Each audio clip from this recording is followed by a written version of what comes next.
Hey everyone, want to create TikTok videos with Pika AI? In this video, I'll show you how to make engaging AI-powered TikTok videos step by step. First, open your web browser and go to the Pika AI website. Sign in to your account and click Create *** to start a new project. Next, choose *text to video * or image to video, depending on the type of TikTok video you want to make. Now write a detailed prompt describing your idea. Include the subject, actions, background, camera movement, and visual style to create more interesting results. Next, choose a vertical video format if available, so your video fits the TikTok screen properly.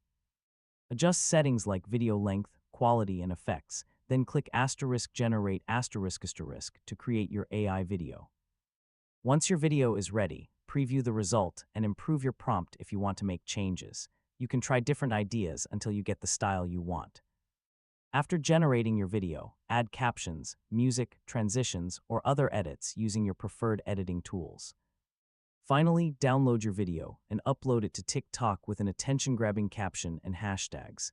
And that's how you create TikTok videos with Pika AI. With creative prompts and the right settings, you can produce unique short videos for social media in just a few steps. Thanks for watching, and don't forget to subscribe for more easy technology guides.